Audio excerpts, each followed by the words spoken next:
Hello friends, मैं मनीष नामदेव आपका स्वागत करता हूं आपके अपने चैनल एमी पर। आज का हमारा अध्याय कोशिका के विशेष महत्वपूर्ण माइटोकॉन्ड्रिया से है। चलिए देखते हैं माइटोकॉन्ड्रिया क्या है। तो क्या है माइटोकॉन्ड्रिया? यूकैरियोटिक कोशिकाओं के कोशिका द्रव्य में उपस्थित अनेक सूत्री गोल कणिकामय संरचनाएं होती हैं जिन्हें माइटोकॉन्ड्रिया कहते हैं। डेफिनेशन के रूप में देखते हैं माइटोकॉन्ड्रिया। माइटोकॉन्ड्रिया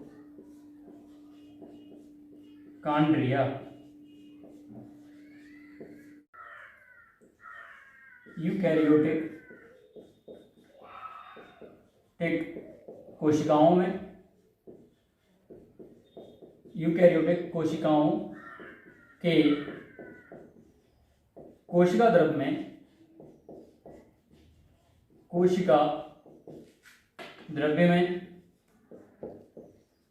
अनेक सूत्री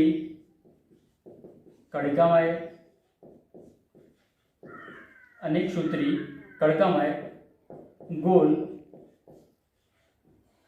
सूक्ष्म संरचनाएं होती हैं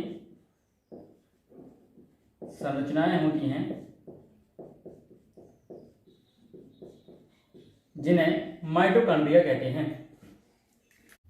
ये जो आपको चित्र में नीली गेंद सी दिख रही है, इसके अंदर ये रेड कलर में जो कणिकामय सूत्री गोल संरचनाएं दिख रही हैं, यही माइटोकॉन्ड्रिया हैं।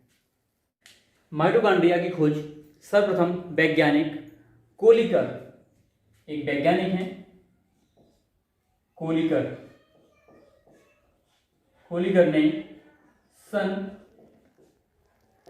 1880 में की थी।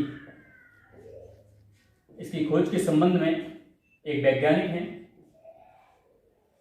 अल्टमान। इन्होंने सन 1890 में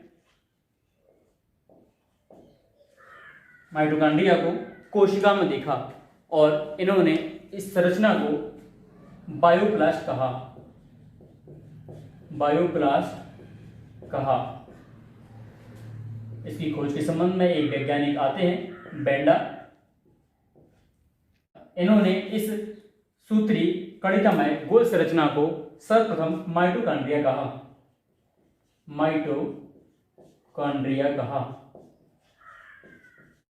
माइटोकॉन्ड्रिया, चलिए एक बार फिर से देखते हैं माइटोकॉन्ड्रिया क्या है।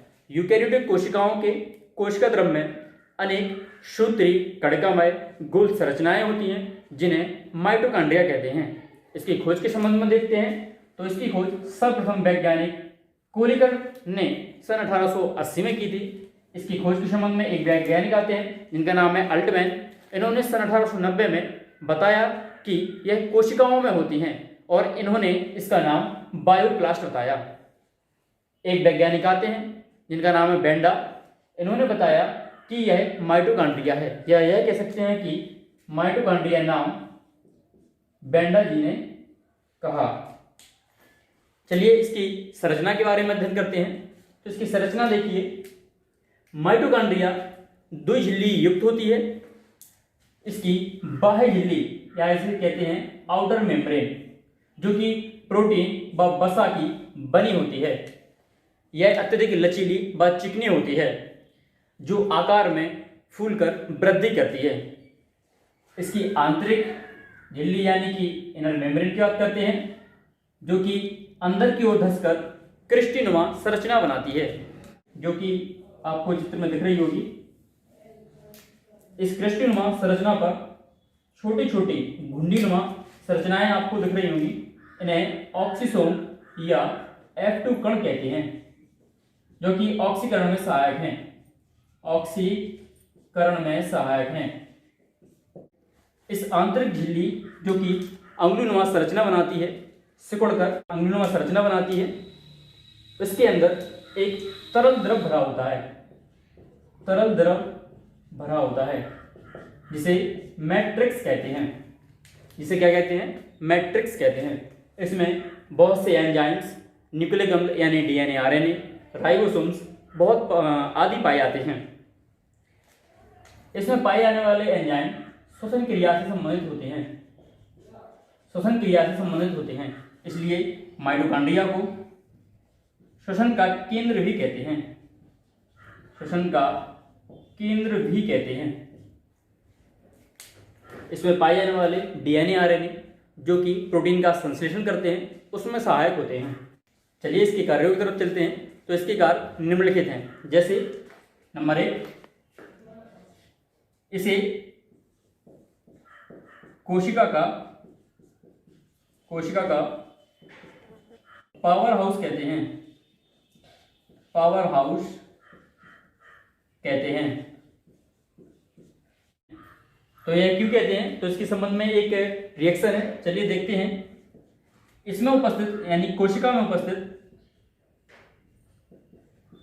ग्लूकोज या कार्बोहाइड्रेट्स का ऑक्सीडेशन होता है एंजाइम की उपस्थिति में, जिसके फलस्वरूप 6H2O + 6CO2 का निर्माण होता है और प्लस ऊर्जा मुक्त होती है।